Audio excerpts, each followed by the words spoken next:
Bạn thân mến, trong một thế giới ngày càng có nhiều cám dỗ, thật giả lẫn lộn, kẻ xấu lên ngôi, lương thiện thiệt thòi vá đau khổ, nơi lời nói khéo léo dễ khiến người ta lầm tưởng là trí tuệ, nơi cái vẻ ngoài lấp lánh có thể che đậy cả một tâm hồn trống rỗng, thì những người sống tử tế, ngay thẳng, giữ gìn cái tâm, giữ gìn cái đức lại trở thành ánh sáng hiếm hoi giữa đêm đen vô minh.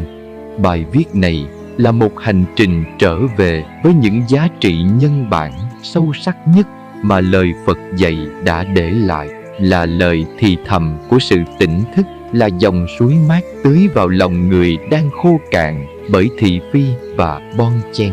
Hãy đọc thật chậm, hãy ngẫm thật sâu, bởi đây không chỉ là một bài viết, mà là chiếc gương, là con đường, là hương sen giữa bùn lầy, và là tia sáng âm thầm trong chính trái tim bạn.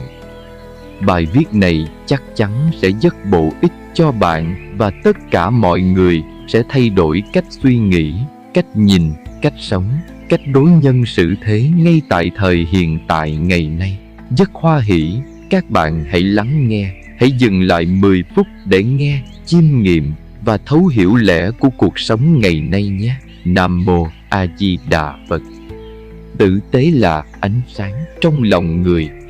Sống trên đời không cần tranh giành, không cần tranh giành, không cần hơn thua, không cần lừa dối, không cần mưu mẹo, chỉ cần sống tử tế, sống ngay thẳng, sống hiền lành, sống thật lòng, thì phúc lành sẽ tự đến, nhẹ nhàng như ánh sáng từ bi, không ồn ào, không rực rỡ, nhưng thấm vào tâm hồn như giọt nắng cuối ngày, như làn gió thoảng qua. Người hơn người không phải ở lời nói khéo, không phải ở trí mưu sâu, không phải ở kế giỏi giang, mà là ở cái tâm đủ bao dung, ở cái đức đủ vững vàng. Giữa cuộc sống bộn bề, giữa lòng người đổi thay, giữa những ngày nhiều thử thách, thì giữ được tâm thiện lành đã là điều cao quý. Người tử tế không cần nói nhiều, không cần chứng minh, không cần thể hiện, chỉ cần lặng lẽ làm điều đúng, âm thầm giúp người, giữ lòng không sân si, không tham vọng, không thù hận, thì đã là đang gieo phúc mỗi ngày. Sống tử tế không làm bạn giàu có tức thì, nhưng sẽ khiến bạn giàu có trong tâm, giàu có trong nhân cách, giàu có trong cách người khác nhìn bạn, tin bạn, thương bạn và đi cùng bạn lâu dài. Tâm tốt không thể mua, không thể vay, không thể mượn, chỉ có thể tu dưỡng, chỉ có thể rèn luyện, chỉ có thể giữ gìn từng ngày, từng chút, từng việc nhỏ, từ ánh mắt, từ lời nói, từ cách đối đãi với đời, với người và với chính mình. Đức không ở chỗ học cao, không ở chỗ hiểu rộng, mà ở cách bạn sống ra sao khi không ai nhìn thấy, ở cách bạn đối xử khi người khác yếu thế hơn mình, ở cách bạn im lặng để giữ hòa khí, nhường nhịn để giữ bình an, và tha thứ để giữ lòng nhẹ nhàng. Tử tế không phải là ngu dại, không phải là để bị chèn ép, không phải là để ai cũng qua mặt, mà là bạn chọn cách sống nhân hậu, chọn không trả thù, chọn không trả giá bằng hận thù, mà bằng sự hiểu biết, bằng lòng cảm thông, bằng ánh nhìn hiền hòa. Người tử tế luôn có phước, dù chưa thấy ngay, dù chưa rõ ràng, nhưng phước lành sẽ đến đúng lúc, như mưa rơi đúng mùa hạn, như hoa nở sau mùa đông lạnh, như ánh sáng hiện ra khi bạn đủ kiên nhẫn bước qua bóng tối. Sống tử tế là phúc báu, là gốc rễ của an yên, là cội nguồn của bình an, là hạt giống để đời này sống thiền, đời sau sinh vào nơi lành, được người thương, được người quý, được trời nâng đỡ, được Phật gia hộ. Người sống có đức không cần khoe khoang, không cần thể hiện, không cần ai khen, vì họ biết rằng đức là gốc, tâm là thân, hành là hoa, và quả là phúc. Gieo gì gặt nấy, làm gì hưởng đó, không sai, không lệch, không trễ, không thiếu. Cuộc đời không dài, nhưng đủ để ta sống tử tế, sống tốt, sống đẹp, sống sao để mai này ra đi không tiếc nuối, để lại điều gì đó tốt lành cho thế giới, cho người thân, cho bạn bè, cho những ai từng gặp ta một lần trong đời. Tâm từ bi là cội nguồn của an lạc. Tâm là gốc của muôn điều thiện. Tâm sáng thì thân an, tâm an thì cảnh yên, tâm lặng thì sống đời không cuốn được. Người sống có tâm, không sân si, không oán giận, không tính toán thiệt hơn, không chấp trước vào hơn thua, không cố giữ điều gì không thuộc về mình, không chạy theo cái lợi nhỏ mà mất cái lớn. Tâm từ bi là ánh sáng chiếu rọi khắp nhân gian. Dù không nói lời hoa mỹ, dù không có hành động lớn lao, nhưng chỉ cần một ý nghĩ thiện lành cũng có thể cảm hóa cả một kiếp người. Từ bi không ở chỗ ban phát, không ở chỗ bố thí vật chất, mà ở cách bạn lắng nghe ai đó đang khổ, ở cách bạn tha thứ cho một người từng làm tổn thương, ở cách bạn im lặng không phản công khi bị hiểu lầm, ở cách bạn cúi đầu xin lỗi khi mình lỡ sai. Sống trên đời, người ta hơn nhau không phải ở tài sản, không phải ở danh tiếng, không phải ở chức vụ, mà là ở cái cách cư xử, ở cái tình chân thành, ở cái tâm lặng lẽ nhưng thấu hiểu. Tâm từ bi là khi bạn nhìn thấy đau khổ của người khác mà lòng mình không yên, là khi bạn sẵn sàng chia một miếng ăn, chia một chỗ ngồi, chia một ánh mắt ấm áp cho người đang yếu lòng hơn bạn. Tâm từ bi không cần ai biết, không cần ghi nhận, không cần báo đáp, chỉ cần chính bạn thấy đủ, chính bạn thấy hạnh phúc khi làm điều thiện, chính bạn thấy lòng mình nhẹ khi tha thứ thay vì trách móc. Người có tâm từ bi lúc nào cũng rộng lượng, lúc nào cũng bao dung, không để tâm mình bị nhuộm bởi giận dữ, không để lòng mình bị xé bởi hận thù, không để miệng mình thốt ra những lời làm đau người khác. Tâm càng rộng, đời càng an. Tâm càng sáng, đường càng nhẹ. Tâm càng thiện, phúc càng nhiều. Vì tâm chính là nhân, cảnh chính là quả. Bạn gieo gì hôm nay, bạn sẽ gặt ngày mai. Không sớm, không muộn, không sai, không chạy được đâu. Thế nên, người sống biết giữ tâm sẽ luôn được độ trị, luôn được người thương, luôn được quý nhân bên cạnh, luôn gặp điều lành trên mỗi đoạn đường. Đức là nền móng vững chắc của mọi phúc lành. Trong cuộc sống hôm nay, người ta thường hay đề cao tài năng, chạy theo danh vọng, coi trọng vật chất và địa vị. Nhưng rồi đến một lúc nào đó, khi những điều ấy không còn giữ được lòng người, khi ánh hào quang tắt dần, người ta mới nhận ra cái giữ được nhân cách một con người lại chính là đức. Có đức thì dù không giỏi vẫn được tin, có đức thì dù không giàu vẫn được quý, có đức thì dù không nói nhiều, người khác cũng cảm nhận được. Đức không phô trương nhưng âm thầm lan tỏa, đức không ồn ào nhưng khiến người khác yên tâm khi ở bên. Người có đức là người biết nghĩ cho người khác trước khi nghĩ cho mình, biết giữ chữ tín trước khi nhận phần lợi, biết lùi một bước để giữ đạo nghĩa, biết chịu thiệt một chút để giữ nhân tâm. Đức không nằm trong bằng cấp, không nằm trong số tài sản, không nằm trong những lời dạy đạo đức sáo rỗng. Đức nằm trong từng hành động âm thầm, trong từng lời nói đúng lúc, trong từng quyết định không làm hại ai. Người có đức là người dám nhận sai, dám xin lỗi, dám tha thứ, dám đứng lên bảo vệ điều đúng, dù việc đó không mang lại lợi cho mình. Sống có đức không phải lúc nào cũng dễ. Đôi khi phải chịu thiệt, đôi khi phải im lặng trước sự hiểu lầm, đôi khi phải nhường nhịn người không hiểu mình. Nhưng đó chính là cách mà phước báu được vun đắp từng ngày. Người sống có đức không cần quảng bá bản thân. Người khác sẽ tự cảm nhận, không cần phải chứng minh điều gì. Cuộc đời sẽ tự ghi nhận. Đức là cái còn lại khi mọi thứ khác không còn.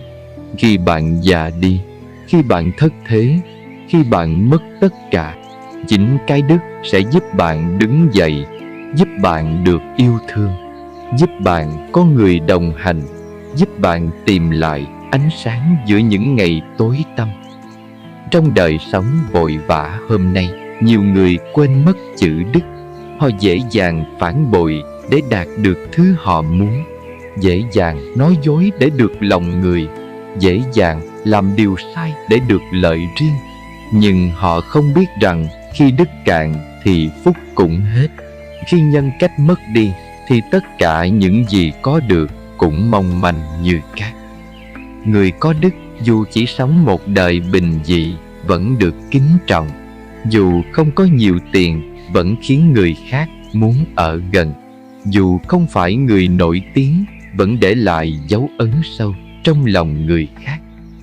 Đức là cái gốc, là cái nền, là trụ cột của một con người, một gia đình, một xã hội. Không có đức, mọi thứ còn lại chỉ là bề nổi. Đụng chuyện sẽ sụp đổ, và vấp sẽ tan tành.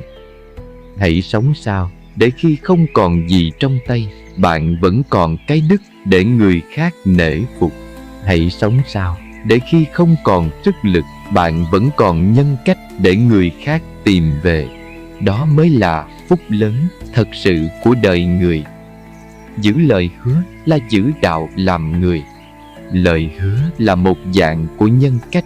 Một lời đã nói ra, nếu không giữ thì lòng người cũng không còn đáng tin. Lời hứa có thể nhỏ nhưng giá trị lại lớn, vì lời hứa gắn liền với chữ tín, chữ tín gắn liền với đạo đức, và đạo đức chính là nền móng của một con người sống tử tế. Người có lòng trung thành, có bản lĩnh giữ lời, luôn là người khiến người khác yên tâm. Không vì hoàn cảnh mà đổi thay, không vì lợi lộc mà trở mặt, không vì áp lực mà buông bỏ điều mình từng hứa. Lời Phật dạy rất rõ, một trong những điều khiến phúc đức hao tổn là nói dối, là phản bội, là hứa mà không làm. Không chỉ tổn phúc mà còn khiến tâm bất an, lòng rối loạn, nhân quả đến rất nhanh. Giữ lời hứa không chỉ là giữ lời với người khác, mà còn là giữ lời với chính mình.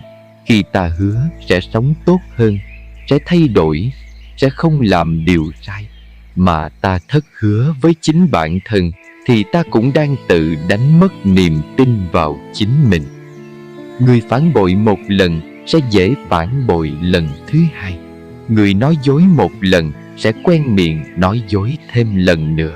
Nhưng người giữ chữ tín, giữ lòng trung kiên, thì dù gặp khó vẫn không lung lay, dù bị thiệt vẫn không đổi dạ, dù không được ghi nhận vẫn âm thầm giữ đúng lời mình đã hứa. Trung thành là phẩm chất quý, nhưng càng ngày càng hiếm, bởi con người dễ bị cuốn theo danh lợi, dễ bị dụ dỗ bởi điều ngọt ngào trước mắt, dễ bỏ quên gốc rễ đạo đức chỉ để nắm lấy cái lợi tức thì. Nhưng lời hôm nay có thể là hại ngày mai, danh hôm nay có thể là họa về sau. Chỉ có đạo làm người là không đổi, chỉ có chữ tín là mãi mãi không cũ. Giữ lời hứa là một cách tu, là một cách tu tâm sửa tánh, là một cách để tự mình rèn giũa lòng kiên định.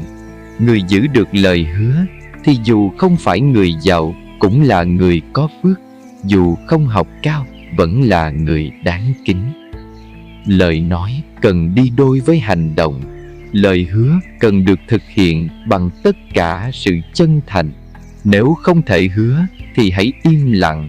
Đừng hứa cho vui, đừng hứa cho qua chuyện, đừng hứa cho có lệ. Vì mỗi lời nói ra đều là một hạt giống.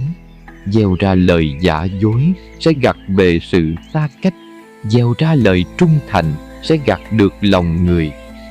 Trên đời, mất tiền có thể kiếm lại, mất địa vị có thể gây dựng lại, nhưng mất niềm tin, mất chữ tín, mất sự trung thành thì rất khó lấy lại được. Và đó là điều làm một con người dần mất đi giá trị thật sự. Vì vậy, hãy sống sao để lời nói không phải là gió bay. Hãy sống sao để người khác cảm thấy an tâm khi nghe bạn nói. Và hãy sống sao để chính bạn không thấy hổ thẹn mỗi khi nhớ lại điều mình từng hứa. Giữ lời hứa, sống trung thành, không phản bội, không đổi trắng thay đen. Đó không chỉ là đạo lý, mà là phúc báu, là ánh sáng, là con đường dẫn đến an nhiên và được người đời kính trọng. Bao dung và tha thứ là cách giữ tâm thanh tịnh. Trong cuộc đời, không ai tránh khỏi tổn thương, không ai tránh khỏi va chạm, hiểu lầm, dối trá hay phản bội. Nhưng người có tâm lớn là người biết bao dung. Người có trí tuệ là người biết tha thứ. Bởi oán hận không chữa được đau, mà chỉ khiến vết thương trong lòng thêm sâu và khó lành. Bao dung không có nghĩa là yếu đuối. Tha thứ không có nghĩa là quên đi tất cả, mà là bạn chọn không để bản thân chìm trong đau khổ, không để tâm mình bị giam cầm bởi sự tức giận và thù ghét. Bạn chọn bình yên thay vì hận thù. Bạn chọn thấu hiểu thay vì hơn thua. Người ôm mãi nỗi oán giận sẽ chỉ tự làm mình mỏi mệt. Mỗi khi nhớ lại, lòng lại sôi sục, tim lại nhói đau. Mỗi lần gặp lại, ánh mắt lại lạnh lùng, lời nói lại chua cay. Nhưng người biết bao dung thì nhẹ lòng, người biết tha thứ thì tâm yên. Dù quá khứ từng đen tối, họ vẫn chọn buông bỏ để tiến về phía trước. Lòng bao dung là khi bạn hiểu rằng ai trong đời cũng có lúc sai, chính bạn cũng từng sai, và nhờ có người tha thứ, bạn mới có cơ hội sửa chữa. Vậy thì nếu người khác lỡ làm bạn tổn thương, hãy cho họ và chính bạn một cơ hội để buông xả gánh nặng oán hờn. Tha thứ không cần phải được xin lỗi. Bao dung không cần người kia phải hối hận. Nó chỉ cần bạn đủ vững tâm, đủ mạnh mẽ để không bị điều xấu kiểm soát tâm hồn mình. Tha thứ là một món quà, nhưng món quà ấy trước hết là dành cho bạn.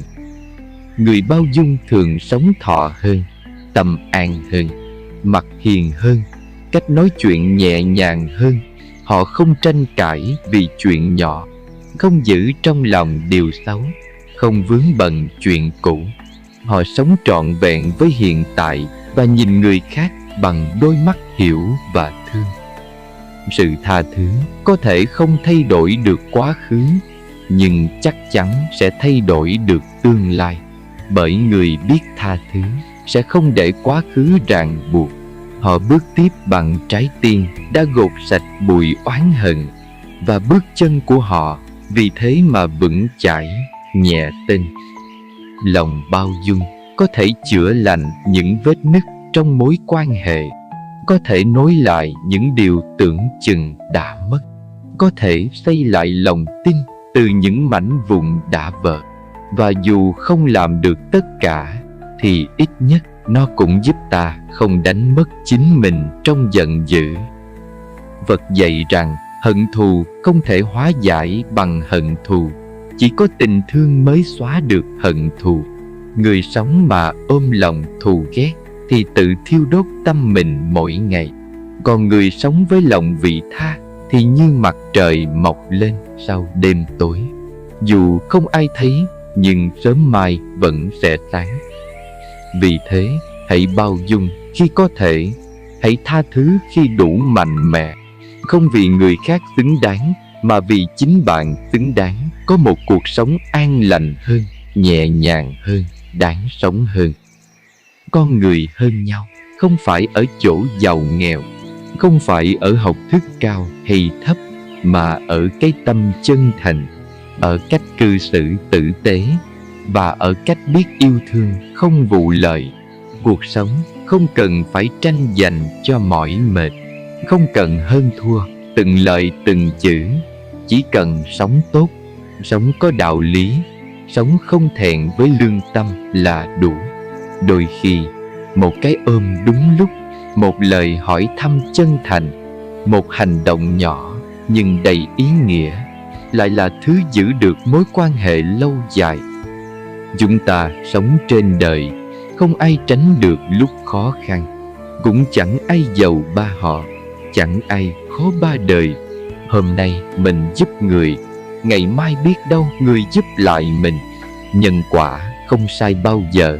Đừng coi thường người khác vì họ yếu thế, cũng đừng tự cao vì mình đang hơn họ. Cuộc sống xoay vần, người hôm nay ở trên, ngày mai có thể ở dưới, và ngược lại. Cái đức trong lòng, cái tâm trong suy nghĩ là thứ giữ người ta lại gần nhau. Không phải vật chất, không phải lời nịnh nọt, và cũng không phải hứa hẹn suông. Người quân tử không nói nhiều, nhưng giữ trọn chữ tín. Người sống có tâm, dù không nổi bật, cũng luôn được người khác tôn trọng. Đừng đợi khi đánh mất mới thấy quý, đừng để khi chia xa mới biết hối hận. Mỗi giây phút sống, hãy sống như thể đó là giây phút cuối cùng. Yêu thương thật lòng, bao dung chân thành và đối đãi tử tế. Có như vậy, phúc lành mới ghé lại, bình an mới ở lại lâu dài. Cuộc sống là tấm gương phản chiếu, mình đối đãi với người sao, cuộc đời sẽ đối lại như vậy. Gieo thiện lành, gặt hạnh phúc; gieo oán giận, gặt khổ đau. Tâm an, đời sẽ bình yên; tâm loạn, cả thế gian chao đảo. Vì vậy, muốn đời thanh thản, hãy giữ tâm tĩnh lặng. Con người sống ở đời, không ai mang theo được của cải, chỉ mang theo nghiệp lành hay nghiệp dữ. Nên đừng vì lòng tham mà đánh đổi nhân cách, đừng vì ham muốn mà làm tổn thương người khác. Cuộc sống có vay thì sẽ có trả, thiện lành gieo xuống, phúc đức sẽ trổ bông, ác nghiệp tạo nên, khổ đau sẽ tìm về.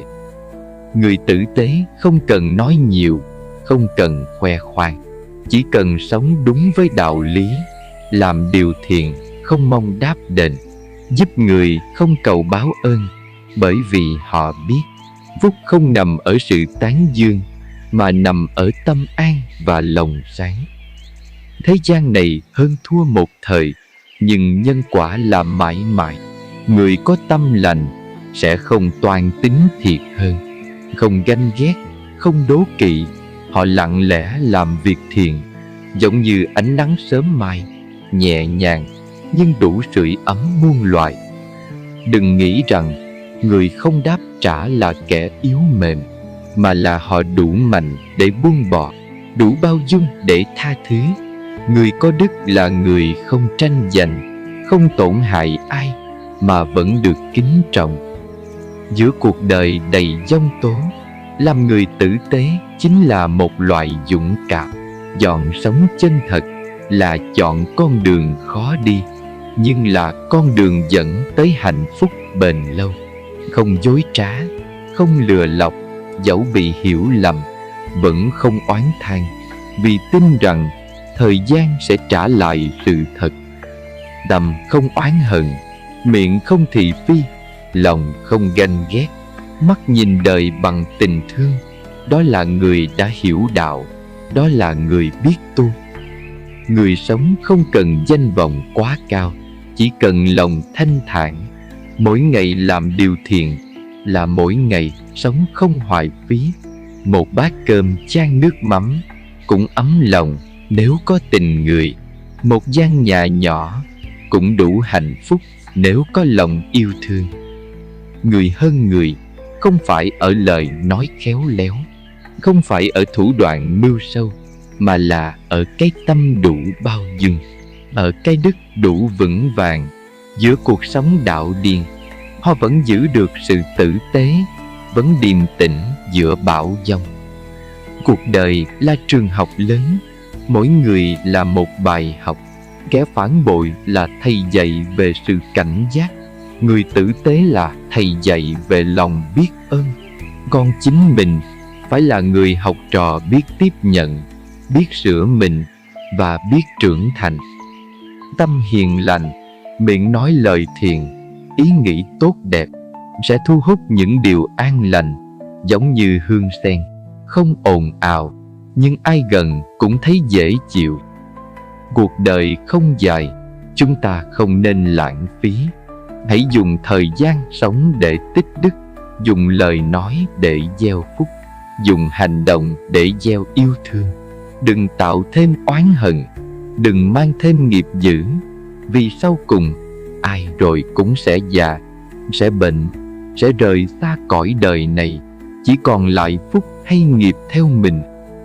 Sống ở đời có khi chỉ cần một nụ cười chân thành, một ánh mắt bao dung, một lời chúc an lành là cũng đủ mang lại hơi ấm cho tâm hồn người khác. Không cần hơn thua, không cần mưu tính, không cần toan lo điều gì ngoài tấm lòng. Người ta sinh ra không ai giống ai, mỗi người có một con đường, một định mệnh, một số phận riêng biệt, nên đừng vội so sánh, đừng vội ganh ghét, đừng vội nhìn vào ánh hào quang của người khác mà quên mất ánh sáng nơi chính mình. Trên hành trình này có những ngày mệt mỏi, có những đoạn đường gập ghềnh, có những vết thương chẳng thể gọi tên. Nhưng hãy nhớ, càng đi qua gian khó, tâm càng kiên định, ý chí càng vững vàng, và lòng từ bi sẽ nở rộ như hoa sen trong bùn sâu. Không ai sinh ra đã hoàn hảo, không ai bước một lần là tới đích. Tất cả đều phải rèn luyện, phải tôi luyện, phải bước qua đau khổ mới có thể trưởng thành. Người hơn người không phải vì nói giỏi, cũng chẳng phải vì tài khéo, mà là vì biết giữ đạo làm người, biết lắng nghe hơn là phán xét, biết bao dung hơn là hận thù, biết nghĩ cho người khác hơn là ích kỷ cho bản thân. Đó mới là điều quý giá giữa xã hội hôm nay. Khi mà người ta dễ dàng quên đi chân tình, thì lòng nhân hậu lại trở thành báu vật. Khi mà danh lợi làm mờ mắt, thì một người sống ngay thẳng lại càng hiếm quý biết bao. Tử tế không làm bạn giàu hơn, nhưng sẽ khiến bạn ngủ ngon, đầm an, mặt hiền, không lo lắng, không hổ thẹn, và chẳng sợ nghiệp báo quay về. Bởi vì bạn biết, mỗi điều mình làm đều lành, mỗi lời mình nói đều thiện, mỗi hành động mình gieo đều bắt nguồn từ tâm sáng. Đó là phước, là gốc của mọi may mắn trong đời.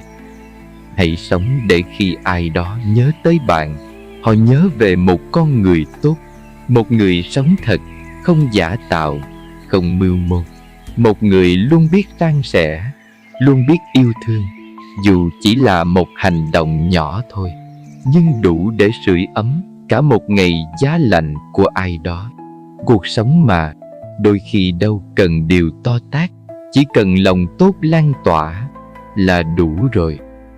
Sống giữa đời, đừng mong cầu quá nhiều ở người khác, vì ai cũng có câu chuyện riêng, có nỗi khổ riêng, có sự giằng xé trong tâm mà chẳng dễ gì ai hiểu được. Thay vì mong người tử tế với mình, hãy là người tử tế trước. Tử tế không phải là sự yếu mềm, tử tế là bản lĩnh, là lựa chọn đứng về phía ánh sáng khi lòng người đầy bóng tối, là giữ lấy cái tâm vẹn nguyên trước giông gió cuộc đời, là không để oán hận làm lu mờ nhân cách, không để tham sân si đục khoét lương tri. Đừng sống vì ánh mắt người khác, họ không sống thay ta, không đau giúp ta, không gánh vác nỗi buồn của ta. Hãy sống làm sao mỗi đêm về lòng thấy bình yên, mỗi sáng thức dậy lòng thấy nhẹ tênh. Đừng gồng gánh quá nhiều kỳ vọng, đừng so sánh cuộc sống mình với bất kỳ ai. Cuộc sống này không phải là cuộc đua. Mỗi người có một hành trình, một thời điểm chín mùi khác nhau. Không ai đến đích giống ai, nhưng miễn là đừng dừng lại, đừng buông xuôi, mọi sự sẽ nở hoa đúng lúc. Tử tế không cần rầm rộ, chỉ cần âm thầm gieo duyên lành. Một lời động viên, một hành động nhỏ, một ánh nhìn thông cảm, đôi khi cứu vớt được một linh hồn đang khổ đau tận cùng. Cuộc đời này vốn đã khắc nghiệt, đừng làm nó lạnh lẽo thêm bởi sự vô cảm. Hãy để lòng mình như ngọn nến, dù nhỏ nhưng đủ sưởi ấm một khoảng đêm, và đôi khi đủ thắp sáng cả con đường tăm tối cho người khác. Phúc lành không đến từ cầu xin, phúc lành đến từ tâm lành. Hành động lành, lời nói lành, nghĩ suy lành, mỗi ngày bớt hơn thua, bớt ganh ghét, bớt oán hận, là mỗi ngày mở ra thêm một cánh cửa cho an yên ngự trị. Tâm càng tĩnh, lòng càng vững, tâm càng sáng, đường càng dễ đi, phúc càng gần, họa càng xa.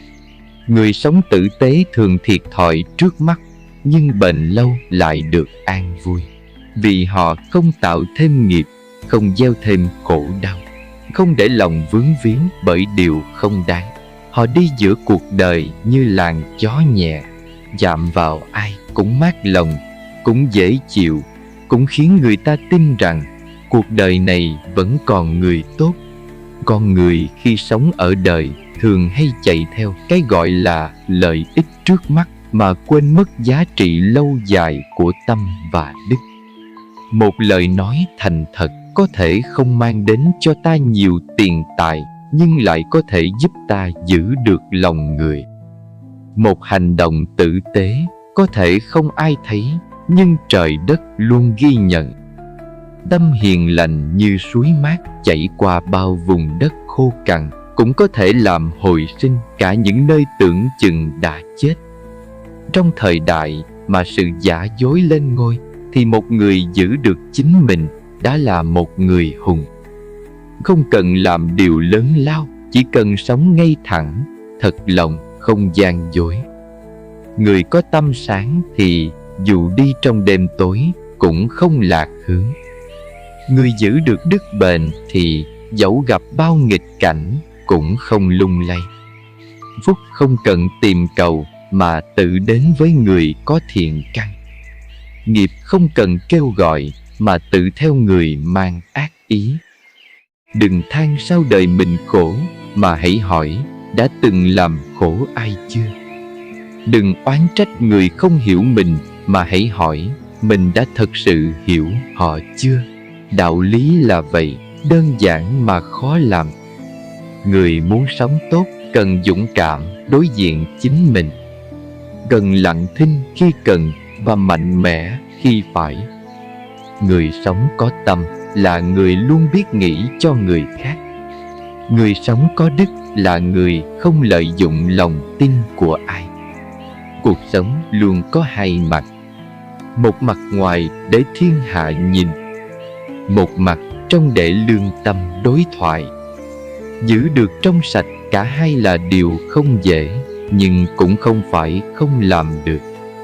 Chỉ cần biết đủ, biết dừng, biết nhường, biết buông, biết cúi đầu đúng lúc, biết ngẩng mặt khi cần, biết nói lời thật dù mất lòng, biết im lặng dù được tiếng, biết đứng dậy khi ngã, biết quay về khi lạc lối. Tất cả bắt đầu từ một chữ tâm. Chữ tâm tuy nhỏ mà chở được cả cuộc đời. Chữ đức tuy nhẹ mà giữ được cả nhân cách. Người sống tử tế không phải để được khen, mà để đêm về không dây dứt. Người sống chân thành không phải để được báo đáp, mà để thấy lòng mình bình yên. Dù thế gian đổi thay, dù người người đua chen, hãy giữ lấy phần người trong chính ta. Đừng để danh lợi làm mờ đôi mắt. Đừng để tham sân cuốn mất lý trí. Đừng để lời ác khiến lòng chai đá. Bởi một khi đã đánh mất cái tâm thì dù có cả thế giới cũng chẳng còn gì. Cuộc sống luôn biến đổi không ngừng. Có những ngày nắng ấm, cũng có những ngày mưa giông. Nhưng tâm ta nếu vững vàng thì dù sóng gió có đến cũng không làm ta lung lay. Người giữ được lòng ngay thẳng, dù gặp nghịch cảnh vẫn bình thản bước đi. Người có đức hạnh, dù gian nan cũng không mất niềm tin.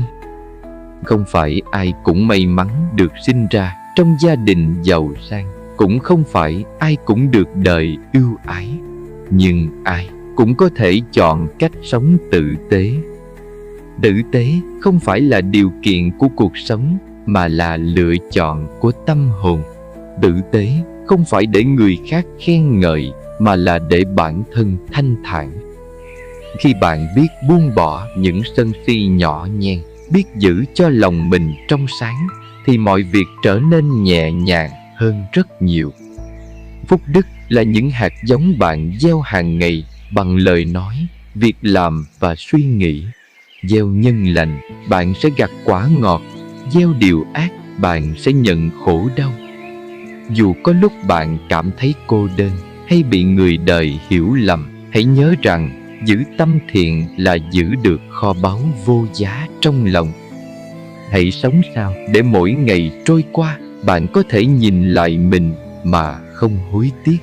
Hãy sống sao để dù qua bao năm tháng, lòng bạn vẫn giữ được sự trong sạch và nhân hậu. Đời người ngắn ngủi, không nên dành thời gian để oán giận hay ganh ghét. Thay vào đó, hãy dành thời gian để yêu thương, để tha thứ, để giúp đỡ những người xung quanh.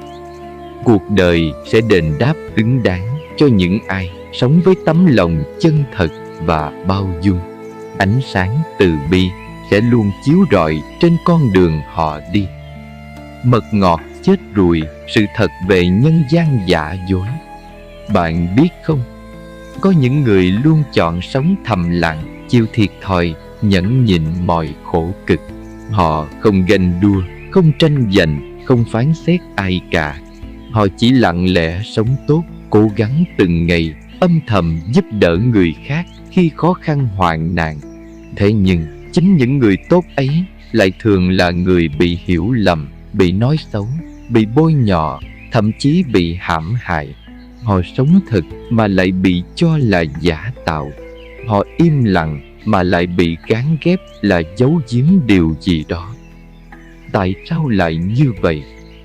Phải chăng con người và xã hội bây giờ đã quá giả dối và bất công?